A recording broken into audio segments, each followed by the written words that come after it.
Oh, well, hello there. Thanks for stopping by. Today's episode of the podcast is brought to you by Thoroughbred Wrestling Academy, TWAMissouri.com, now enrolling Mustangs 5 to 9-year-old class for in-season practices twice a week and for elite practices 3 days a week for the 10 and older class. Also, they have the preseason tune-up, which is end of September. Log on the website, you can find it. We are also brought to you by Golden State Bank. Golden State Bank meets all your lending needs and banking needs, and they just take care of you. So go check them out, goldenstatebank.com. Also, we are brought to you by a mortgage service run by Dustin Fryer. Well, his branch anyway. He's going to take care of you. If you need a mortgage, go see him. Dustin Fryer. Today's episode, we had Matt Manley on, and man, it was awesome. It was awesome. We had a really good time. We talked about some hunting. We talked about some wrestling and injury stuff. We talked about underwear. I know it sounds weird. Listen to the podcast. You'll see. It was a good time. It was a good one. I think you're going to enjoy it. So without further ado, Matt Manley. Hey.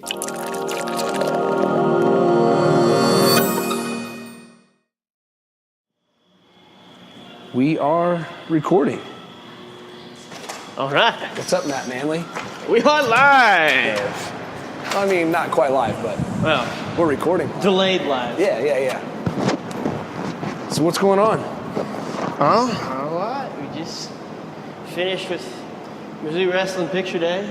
It's always a challenge for husky, thick people like myself. Are you alluding to the suit wearing? Yeah. Well, it's not even a suit. Even when I was on the team. Okay. So here's the problem. It was always when I was on the team, you'd have a workout, and you'd shower and get ready for pictures. Well, even now when I shower, it takes me 45 minutes to stop sweating. So all my photos, all my headshots, and I was on the team, I was always super sweaty. And when I got this job a couple weeks ago, they even posted one of my photos with the article from when I was on the team. And my wife asked me why I was sweating so much in my photo today. Told her it's because I used an old one. But now I have a system, which briefly worked today. Yeah, we were discussing that a little bit before we started recording. So tell me about this system, anti-perspiration. What is it? Operation Anti-Perspiration? Operation Anti-Perspiration. So, ice cold shower. I put my pants and shoes and everything on. No shirt. So today I had a shirt and a jacket. So carry those upstairs. Carry them upstairs on the elevator. That's step 2. Cannot take the stairs. It is 5 flights of stairs from the basement to the 4th floor. For a second, for a lot of people who may not know, when you're a wrestler, you're not allowed to take the stairs. So that was a privilege that you didn't have before, correct? Yeah, that is correct. Where's your car? My truck's right here. Want to take my truck? Yes. My AC's like on the fritz, man. You don't want that. What are you driving? Right here, black truck. Ooh, the black F-150.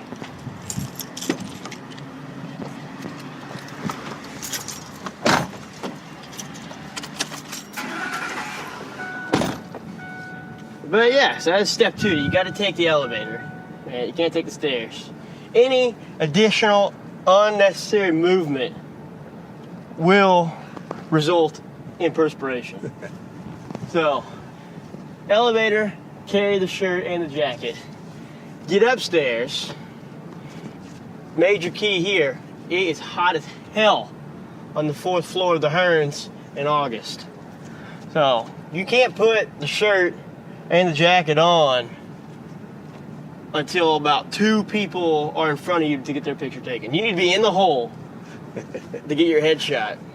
You slap that shirt on. I had to have Coach Joe tie my tie because I'm a grown-ass man. I've got a beard, but tying ties is not my forte. Well, I don't think that before maybe a few weeks ago that you really had a reason to be tying ties. That's also true. I plan to be a big enough badass that I can say what I want to say and where would I want to wear. And that does definitely not involve ties, but this job does kind of change things a bit. So, tell me a little bit about that, because we haven't got a chance to talk about that. So, how did this come about? Because I guess you were running an academy similar to myself down in Texas with a couple other cats. Yeah, so I was running my wrestling academy. I started it the operations started last July, but we didn't actually get on the mat until September. So we started last September. Mm-hmm. I grew it and grew it and grew it. Kind of kept recruiting kids, through the area to come to my club.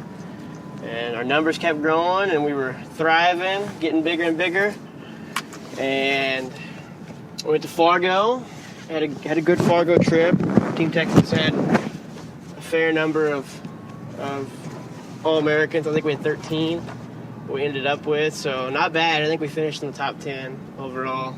Nice. But yeah, I got back from Fargo, and I had a lot of plans moving forward for Gladiator Academy. And then Coach Smith picked up the phone, gave me a call, gave me an offer to come up here and be the director of operations and a regional training center coach. And I told him no. And I called him back about 2 hours later. I told him, all right, I'll do it. But I got stipulations. So what happened in the 2 hours? I talked to my wife, and I thought about it a little bit more. I did some sweating. And I called him back. So it was just basically a conversation with your wife, who, since we're just covering all these topics, who you've been married like less than a year now? Or right at a year? Got married in May. So what was that, 3 months ago? 4? 3 months ago. Yeah. What's that like? It's not a whole lot different. I mean, I said that like I don't know. But I mean, we've been dating now, before we were married, we were dating for 5.5 years. And we were best friends before that ever since, so it's not a whole lot different. I've lived with a woman now for going on 6 years, so it was just it took me a solid 2.5 weeks to get used to my ring, which yeah, that's for the viewers out there, it's not on my finger right now because I just got back from a float trip and I left it in one of the wrestlers' bags, who is yet to bring that bag back and return my ring.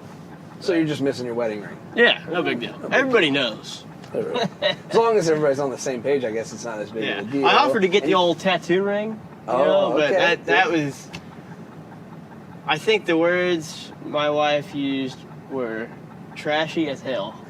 So, sorry, any of you listeners out there. You hear that, Ben? You hear that, Ben? Does Ben have one? That's awesome. I love it. Well, he's a hippie, though. He's an anomaly. He does things that fit some stereotypes, but he doesn't fall into those stereotypes, So, like not wearing shoes.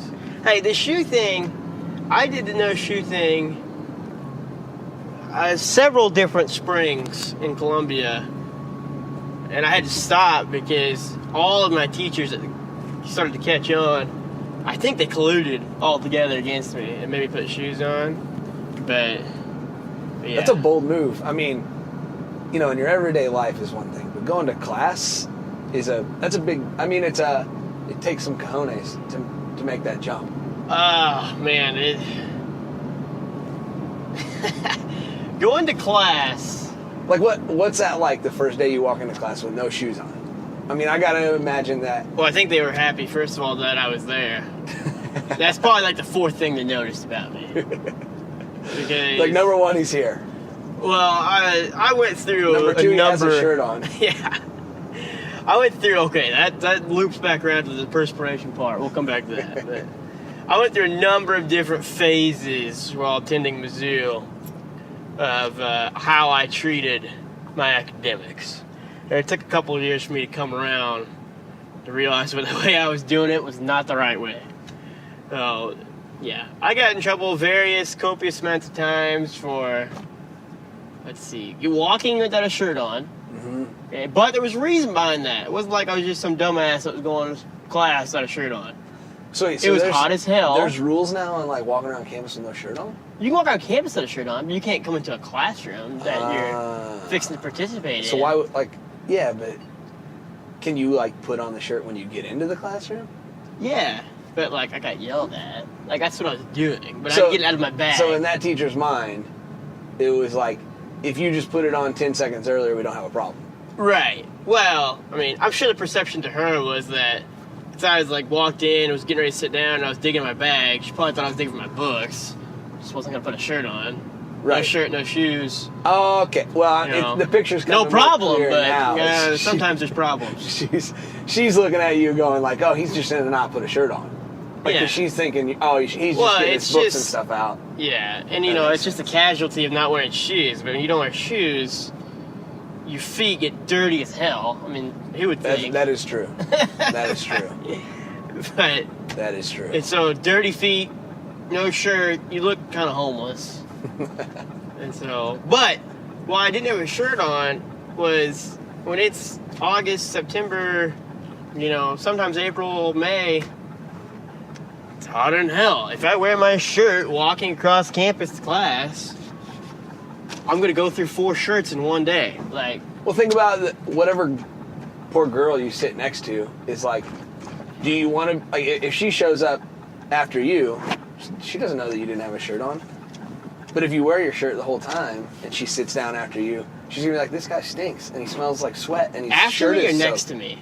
What's the scenario? Comes into class after you've already sat down. Oh, right? So like she has no knowledge of me being there. She walks into a sweaty chair. No. Like she comes in and sits down next to you, but you've got 2 options, right? You've got the option where they're sweaty, stinky from wearing your shirt the whole walk across campus, or she sits down to you in a dry shirt and she has no idea that you ever had your shirt off because you had it off the whole time across campus. It's what I would. So you're trying to be selfless, is what I'm saying. Like you're looking out for others. To a degree. I would argue also, though, that after I was dating my wife, I wouldn't have cared of what, perception I left with others. Because I was taken off the market. Sure, I'm not fishing. Sure. But before, almost the same principle. If they can't handle my man musk, they don't deserve me. Well, what if she's not trying to get you? Not she's that my wife. To have class. Not that my wife handles my to, man musk right now. She still complains about it. She's just trying to learn some communications for. Right. They need to know what they're getting into, is what I'm trying to say. Just by sitting in your general vicinity, they need to know what they're getting into. Yeah. If you're going to sit in this area, if they think they're going to live a life, you need to understand what's going on. Married to the catfish, they need to know. And I had my wife fooled for long enough that she saw past the perspiration. Right. And the nonsense. All right, so we're going into, what is this? Fuzzy's Tacos, man. Fuzzy's Tacos. This is my place. We got some Fuzzy's Tacos in St. Louis.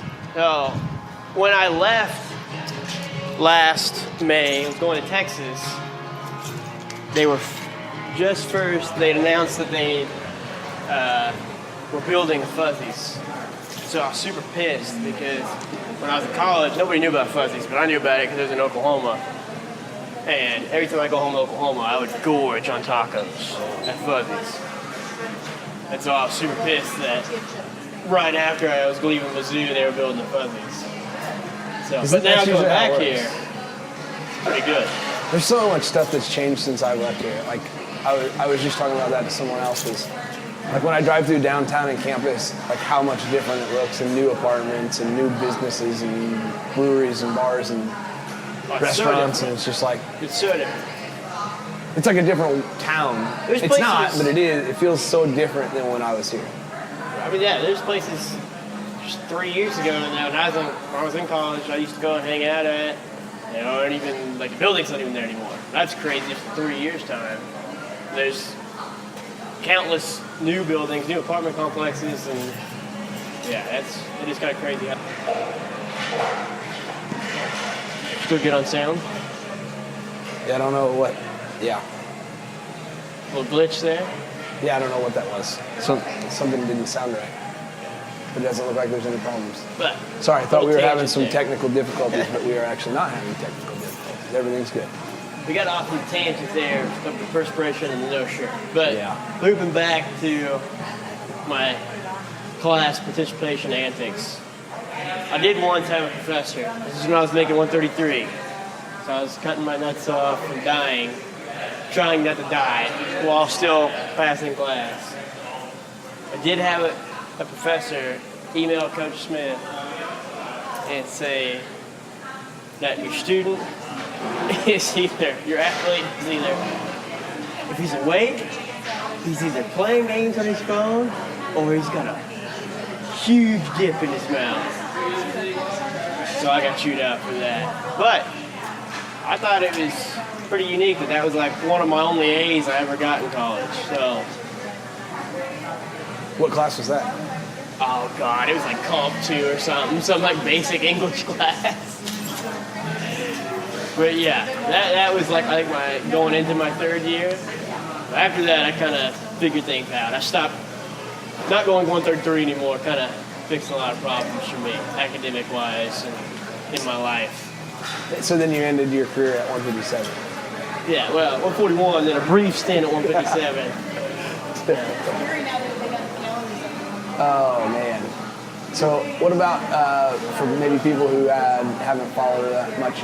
What was that like your last year? Like some of the stuff that you were going through? It sucked. It sucked going into it, knowing. I mean, you don't have to talk about it if you don't want to. No, we talk about it.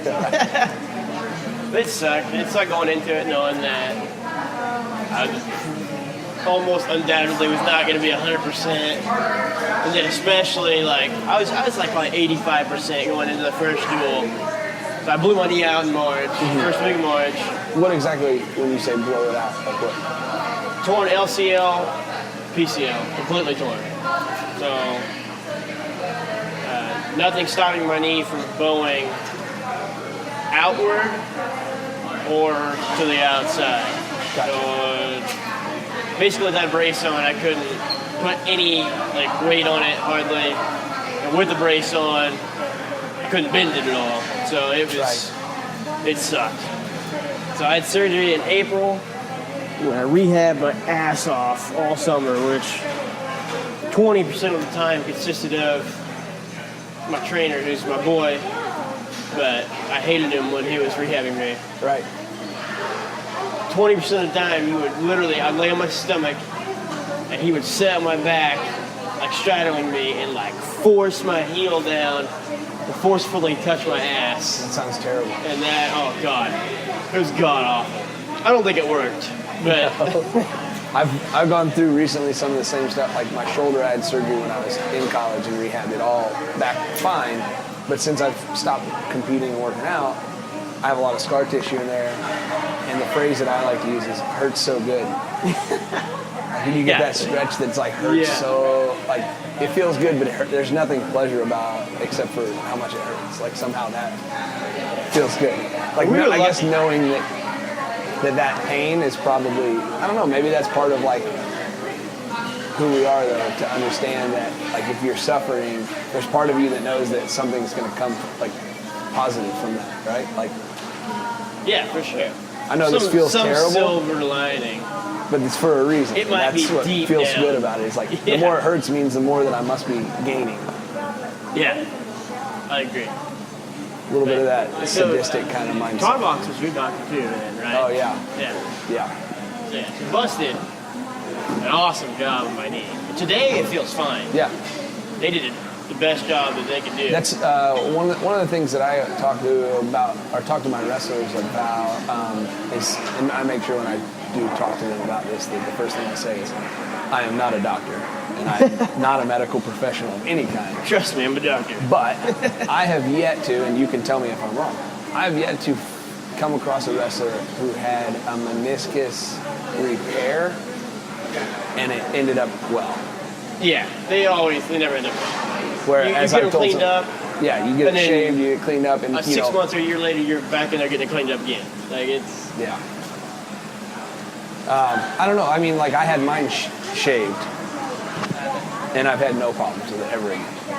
But every kid that I've had do a repair to where they actually go in and sew up the meniscus, and it takes 4 to 6 months for you to get back, and it's like within 2 or 3 years you're having problems with it again. That's right now. Time to order. What's the go-to here? You want to get the tempura shrimp tacos. All right, you order double of whatever you're getting. That's what I'll have. Can I get 10 tempura shrimp Baja tacos? Crispy. 10.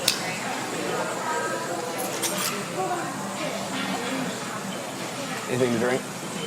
Oh, you want a drink? I'll take a water. I'll take a water as well. It's all over except for the last three. Fajita chicken, Yeah. fajita beef, that California beef. Those are the only ones that are no. Are you getting this? Last three here. I'll see you. Ah, the podcast says perks. We're here. You guys are listening out there. Mark is saying we'll buy you dinner. Chicken or beef. Well, the idea is to get to the point to where I don't have to do that. Yeah. It's gonna be 16. All the other ones above that are coffee. Yeah, I know. My chip is not going to work. You can swipe it. Sweet. It always, everything else makes me like put in the chip maybe like 3 times. Try it again. Just stick it in. More time. It'll let you swipe it with the chip. Yeah. Right in your drink. More time. Salt or anything? There it goes. No. It's slow sometimes. It's all good. I'm very slow most of the time. 488 feet. Sign in the blank top or the blank space. As with your receipt, those are your orders. Thank you so much. Yeah, thank you. Thank you, sir. But yeah, no, I agree. Back to the knee situations. So, yeah, well, for my situation, it was just a situation of we just didn't have enough time, really. And the time we did have, like I said, I think I was about 85% going back to the first duel. And I made it back to the first duel against Old Dominion. Yeah. And the first duel. Was it outside? Yeah, we said that. It's First too hot duel. for you out there. I might sweating perspire a your little knee? bit, but no one can see me right now, so we're good. All right. But yeah, and then the first duel back against Old Dominion, I head snapped a guy, and my hand slid off his head. I basically like hammer fisted the mat. And after the match, I was cooling down. Larson was having me cool down.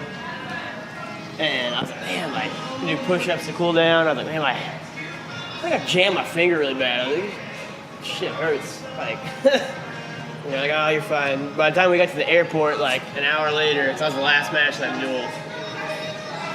By the time we got to the airport, like an hour later, my hand was like the size of a softball. We got back and x-rayed it, so I broke my hand. So then I was out like, oh God, I think I came back in late December or maybe early January.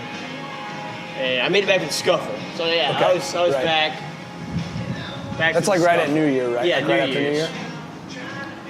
And had a whole leg taped up and a hand taped up, and I like to wrestle kind of funky, and I wasn't very funky. It wasn't flexible. Right. I didn't have any grip in my hands. They had to tape it up so tight. So I don't know. So that sucked, but it was definitely a learning point. Yeah, I think I think that it's and I don't want to get too much off topic, but or too deep. But one of the things that I think about is I tell my kids about the idea of that you're not doing this all just for wrestling. Like, wrestling is a conduit for learning all these things that you need to learn how to do. And like, because if you think that it's all just for wrestling, that can be taken away in a moment. Oh, for sure. And if all that you think that you've been doing is just for wrestling, that can really mess some people up, you know? And I've seen it. And I don't know if you struggle with any of that, but I know for myself, when I had my shoulder surgery, there was a time of a couple months where I really was uncertain of my future. Like, if I was going to try to transfer somewhere, because at that point I hadn't really, I think I had started, but I didn't really do anything. So it was like, not my spot, right? Because like, it's only your spot if you got it and then you did something with it. Right. And I had yet to do anything with it. So there was nothing, I didn't have the rights to that spot per se. And I thought, well, if me before getting injured wasn't able to do anything with it, like what's to say that anything's going to change after I have a surgery? You know, like if I have this surgery, how do I know that I'm going to be able to come back from that? And so I was really concerned and really kind of depressed about it, and but ended up just buckling down and working harder and figuring it out, and luckily was able to rehab. But yeah, it's definitely a struggle on the mental side too, not just the physical side. Oh yeah, for sure. There's definitely some depression that goes on during the downtime of a recovery from a surgery. But no, I definitely think, not to spend too much time on it, but there's a lot of lessons to be learned from dealing with injuries and, you know, things being taken away from you, and learning to deal with tough times. Right. Well, I mean, again, you know, you run a wrestling academy. Sure. I mean, it's a business. Yeah. And most of the time when you're growing a new business, it's hard times. Right. If you don't know how to handle that and keep moving forward, take adversity, then I think that you're exactly right. I've even, now that you're saying that, thought of parallels of that, you know, the time that I was mentioning with the injury versus now when we've hit hard times with the business, like different hurdles that we've had to overcome. It's kind of the same kind of, like, oh man, I don't know if I can do this. And then, you know, but we end up saying, screw it, like, you just turn it around and figure out a way. What's the worst that could happen, you know? Oh, you blow your knee out worse, or you go bankrupt, you know? I got no money and a kid, and I can't pay for food, but whatever. Yeah, just go for it. Luckily, I have a wife who works very hard and is very supportive, and she's awesome. So that helps on my end and gives me a little more time to build the business correctly rather than trying to take shortcuts and do things that maybe would be good for the short term, but not so good for the long term. But I don't know. What, did you do any hunting while you were in Texas? A little bit, not a lot in Texas. Yeah. It's tough to hunt there, man. Yeah. There's not I guess where you were, there's not a ton of cover. Well, so I live, you know, you gotta drive. First of all, it's all private land in Texas. Mm-hmm. Like, there's not a lot of public land, especially when you throw in per capita. Right. You know, how many people are there. Mm-hmm. And so you gotta drive like an hour and a half any which way to go hunting on public land. Or you're going to that private land and get a lease. You know, you're talking anywhere within that, closer than an hour and a half from Dallas, you know, upwards of 10 grand. So it's not good old boy hunting like where I'm from. Right. I guess how far for you was it to drive back home though, from there? From Texas? Yeah. Where I originally moved to, it's like 3 hours, and then where You're from Perry, right? From Perry, yeah. Oklahoma, for those of you who don't know. And so then when I moved to Plano, it was about 4 hours. But I did a lot of hunting on the Red River on the Oklahoma side, so that was both better hunting and the closest drive from my house. And then, about every weekend I would drive back to Perry. Now that you're back here, will you go back home to Oklahoma to hunt more, or do you do some hunting Not here? more. I'll hunt a lot around here. You do public land? I do public and private around here. You got a couple of hookups up here? Yeah, I got a couple guys I know. Nice. So, over the years of being up here, that let me hunt on their land. Where do you hunt public ground? Where? I've got a couple of spots that I go to. Either, not exact locations, just what public places. This is gonna be my first year. I'm gonna try to hunt the river out here. Okay. I've gone out now being out of Columbia for so long, I forget the names of a lot of places. There's some public land out east of the airport. You go south on 63. Yeah, like Mark Twain. Yeah, Mark I've hunted Twain out there. Yeah. So Mark Twain, it's not all connected. It's kind of chunky. Part of it I found a backs up couple to little access places that I went a couple different places with a climber. a pretty big part of it backs up to one of the private spots I had. So it's a lot of acreage right there that I can hunt. Yeah. And the guys on the team can hunt. I think Michael Chandler was camping out there one night because we used to hunt out there. He was camping out there one night, and I believe, and I might be messing this up, he was camping and had a little fire going, and a rattlesnake came up to his fire, and he stabbed it with a knife I wouldn't doubt and it. killed it. That sounds like Chandler. Not that long of a story, not that elaborate, but that's pretty crazy. Snake killer. But yeah, we got a pretty nice little cult I've made here over the years. The wrestling team of new hunters. Yeah, that's awesome. Introducing people to hunting that haven't really Well, done it. And I didn't really realize it until I came here for college when I started hunting here. So I'd never hunted really alone before. I always Right. had my dad or Sure. my brothers. Sure. It's a lot harder to hunt alone. No, I could do it, but it was just, it's not fun. Right. Well, that's what I mean. Is for me, when my alarm goes off at 4:30 in the morning, and I know that I'm the only person accountable, Yeah. I'll just sleep in. Well, and I love hunting, but it's just not as fun. You don't have other people. And I'm only really out there. My goal tends to be shoot the biggest buck that I can. So I go several years sometimes without shooting a buck. I'm looking for the one. So it's fun to live vicariously through others who don't care what they shoot. Right. So, right. Like, I got a yeah, you lot should of definitely guys shoot that because I wouldn't, but you right should now. because I want to. Well, it's fun to see them. They don't really know what to expect, and they Right. kill one. Yeah. Now they're bloodthirsty. Yeah. I love hunting with people. Like I'm just a social person. You know what I mean? That's why I'm doing this. It's not like But it doing it. started out me and Larson, and we would drive out and go hunting. And then it was me and Larson and Mitch Swee, who's our trainer.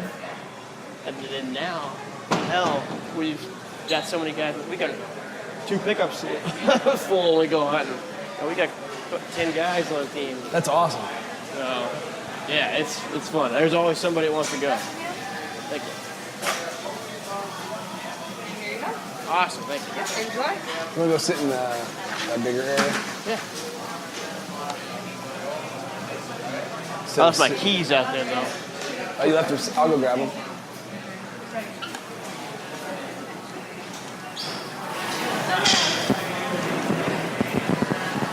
So Matt has went to start murdering some tacos without me, and I am walking out to pick up his keys that he left on the table out here. I'm gonna get back there and there's gonna be like 1 taco left. Tried to get back in the back away from everybody. I figured you already ate all of them. And we're going to take a brief break to tell you about our sponsors, and we will be back after we finish eating these tacos. Today's episode of the podcast is brought to you by Thoroughbred Wrestling Academy, TWAMissouri.com, now enrolling Mustangs 5 to 9-year-old class for in-season practices twice a week, and for elite practices 3 days a week for the 10 and older class.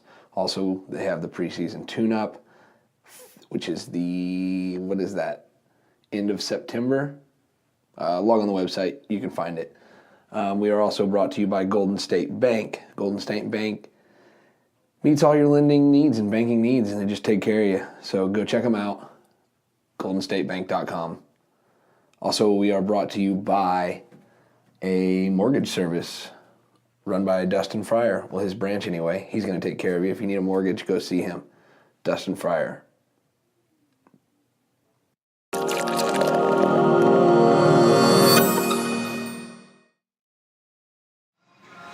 And we are back. Just got done crushing some tacos. And as you heard when we ordered earlier, we got the shrimp tempura crunchy tacos at Fuzzy's. I was not let down. They are good. It was amazing. Like I told Marcus on the break, it's the only thing I've ever ordered off the menu from Fuzzy's. Not the only thing I've ever eaten, but the only thing I've ever ordered.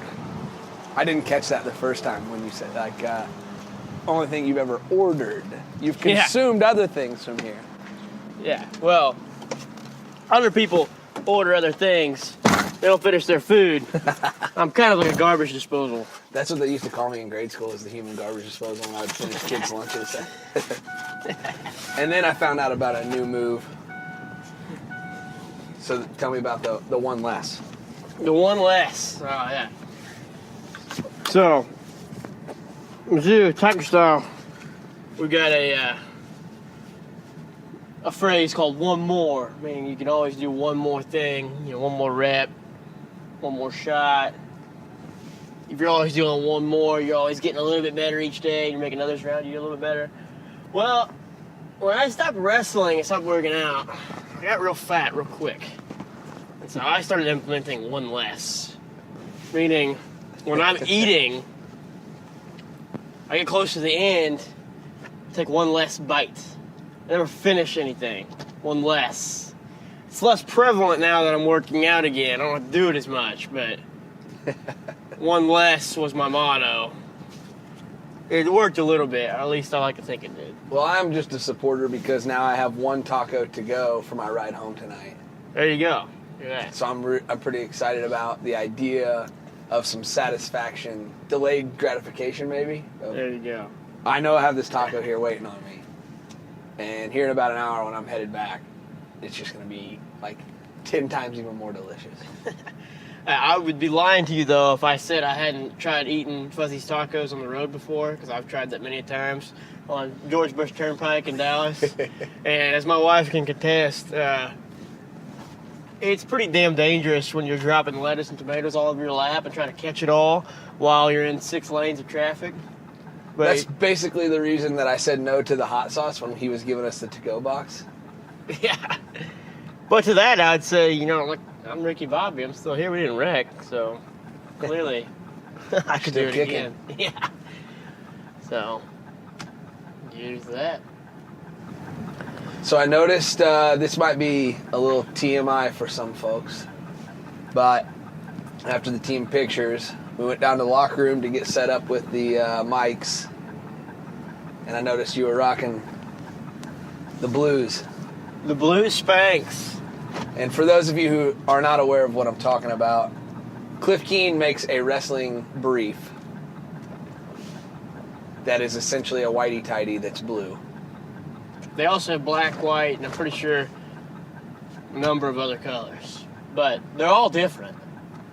And we're not being paid in any way by Cliff Keen. Let's just say that. I'm a full-on Rudis man.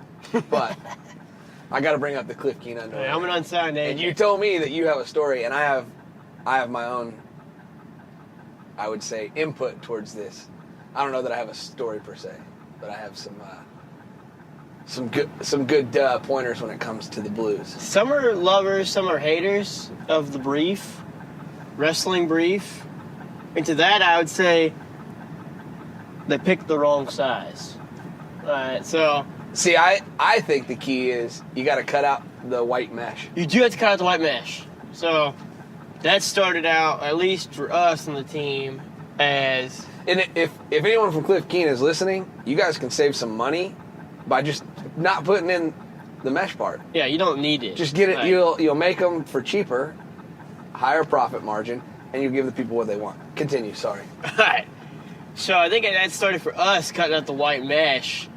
It's like save that extra like 10th right there on the scale. Okay. But then it quickly escalated to, oh shit, like these are way more comfortable without the mesh. Yeah. Some support, but some give. That mesh doesn't have any give. It just makes you into a Ken doll. Right. Just smash everything right up in there. So without the mesh, you're a little more free. Uh-huh.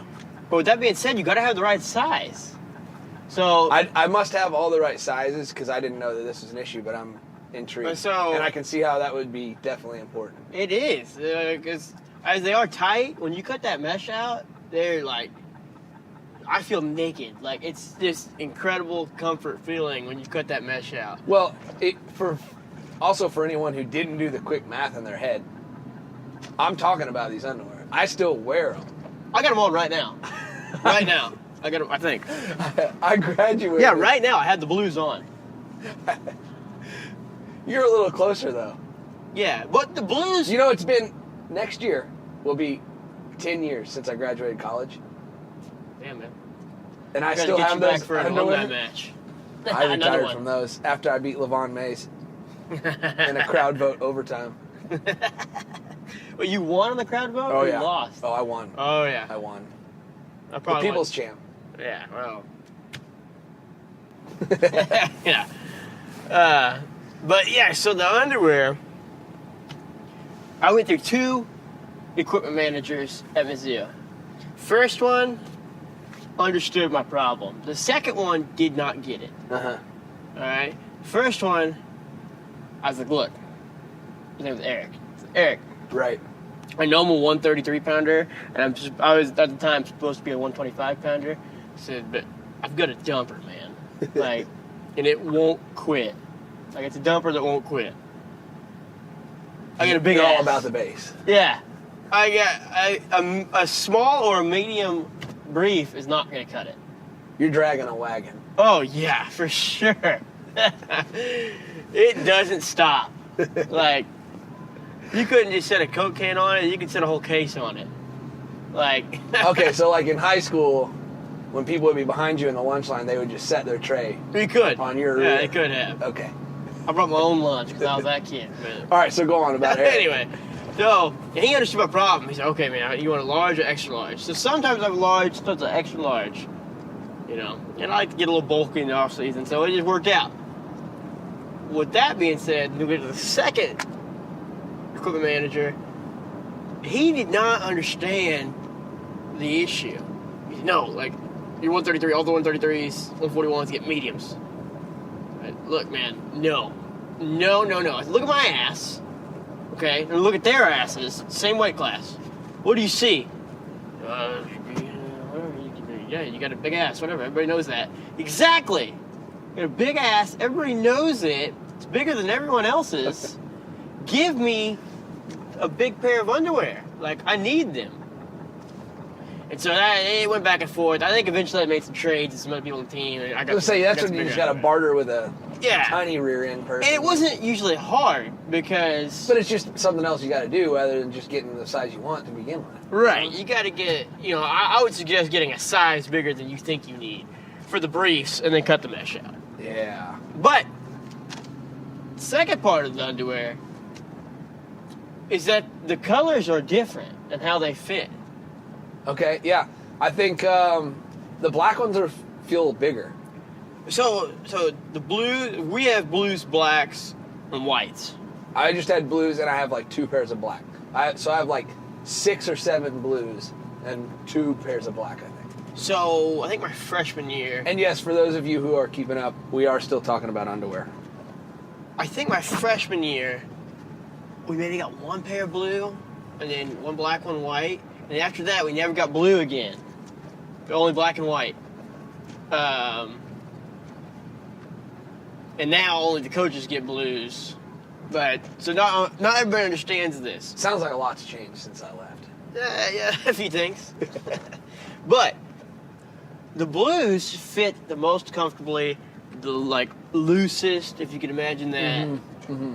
Followed by the blacks and the whites. The whites are like, I would be willing to like wager my paycheck that are like 3 times thicker. They are not comfortable no matter what size you get them in. They might have had like a transparency issue. They might have. They had But to thicken them up, you know. yeah, Now we can see straight through those. they're thicker than a Snicker. Like, they're not comfortable. Like, and then the blacks are like, yeah, they're not bad, but they're not the blues. The blues are, That's where it's at. they're the ones. That's where it's at. So now that we've finished our promotional ad for Cliff Keen, Give them a try. so we're pulling back into the Hearns, and so what? Tell me about this renovation that's going on to the locker room area. Yeah, so this also, a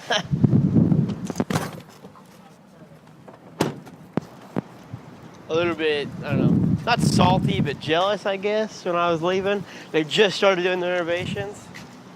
And, but no, we had a good locker room before, but now it's going to be state of the art. It looks like a football locker room I'm for a excited. Division I college. Like, it's legit. So, but it's in the finishing stages right now. Well, I mean, it was sweet before. Yeah, it wasn't bad before. Nobody had any complaints before. It's just now that This just seems they like put some respect on our name. It seems like a far stretch for a guy who wrestled on the team win, if you can believe this or not, I was a freshman when we moved into the new room, the new wrestling room. Wow, I didn't know that. Okay, and here's From the the better. weight room. Yes, which is now the weight room, the old wrestling room. We were in the new room for all of a week.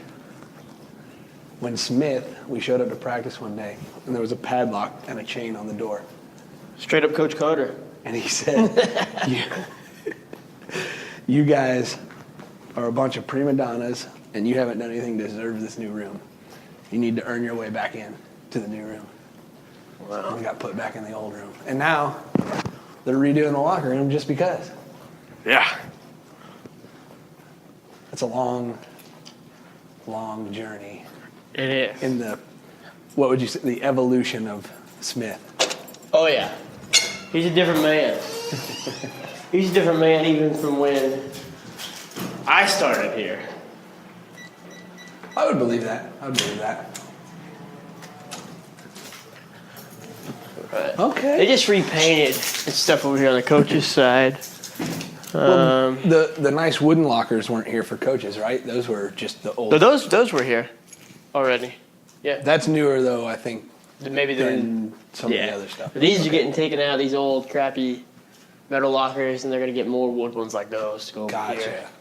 And then they're re-floored and repainted, and redid all the shower heads and the prison showers here. This isn't where the the team doctors come to shower with you, right? Or just, no? Yeah, right. Yeah. Oh yeah, it's No. just way more open. You know, this is like a big football style locker room. Like Right. So right here, and you walk in, you got our top 10 NCAA finishes and conference championships. I know this may not be interesting to some of you guys listening, and we won't stay in here long, but you know, if any of you were in the old Mizzou locker room, it was kind of more of aisles that went around lockers, and this is just a big room, open with all the lockers facing towards the middle.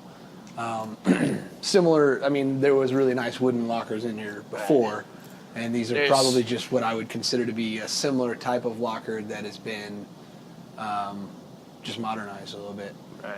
Looks really nice, very nice. Yeah. If you walk in any like Division I football or basketball locker room right now, this is like probably what it would look like. Maybe not even this good. Some. I'd say a lot don't. Some do. But yeah, so we got huge TV in here. We're gonna have couches in here that are coming in. Full kitchen.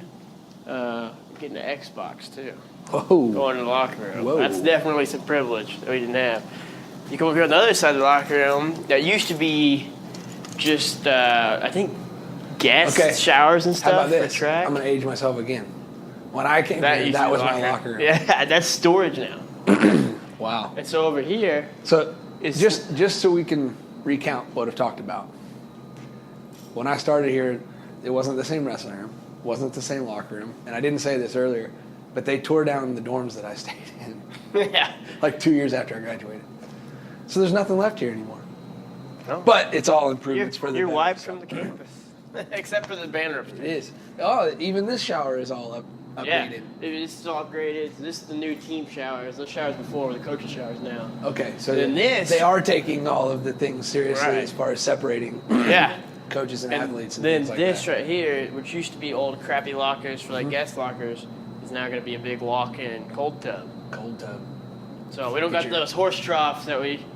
So used there's to not ice going to back be then anymore. a horse trough in here? No horse trough. What is it going to be, like a real cold Big tub? walk-in cold tub. Dang. So yeah, it's pretty creme de la creme. Well, that's pretty cool. Pretty cool, man. So, but yeah, man, that's what we got going on. They're constantly we get so many supporters now and awesome people donating to our program. We can have Freaking all- send them my way. yeah, I know. Yeah. So what's it look like between what school just got started? So between now and season start, what do you guys got cooking? Man, we're fixing to. Right now, it's pretty much all open workouts. They have open mats, open lifts, and then I think next week, maybe the week after. I'm not entirely sure. They'll start preseason workouts, stadium runs, and I think they might have a 7 mile or two in there. That's changed too. The Even- route or the length? Well, the number of 7 milers. Yeah. I think they might only run 1 or 2 now. Well, see, it fluctuated each year. It kind of depended on when they decided that he wanted to start preseason. Sometimes it was 5. Sometimes it was like 3. It one was year. 5 my first year. Yeah. Then it was 4. Then it got down to 3. And then, of course, my senior year, I was rehabbing. And I was a professional stationary bike rider. So I didn't run the 7 miler. But, They wouldn't let you get on a real bike. oh, they probably would have. But I didn't push You didn't for ask. it. Yeah, I definitely wasn't asking. But, So they put you down on the bottom floor here. yeah, 3rd floor. This is the D-Ops floor. Right here. Don't get it twisted. I got the double office. Got the couch in here. Oh wow! You know what this room used to be when I was here? Storage. Film room. Film room. Yeah, we had a TV, and I watched film in here. I think all of 2 times. That I came and watched matches. I hated watching my matches. We always just watched film in the coaches' offices. I think that was a temporary setup for a season or 2 down here, because I don't ever remember being down here ever. I think it was nobody used it when it was down here, so they. Yeah, the entire time I was Scrapped here, till the guy before me, Uh-huh. I think it was storage the whole time. That would make sense. So I'd never been down here until I got this job. So, but yeah, this is home now. Very nice. Very nice. Well, Matt, what do you say we wrap this up? Hey, it's been real. It's been real. It's been fun. It has been fun. It's been real fun. It has been real fun. We should do it again. Absolutely. Thanks for your time. Appreciate it. Yep, thank you.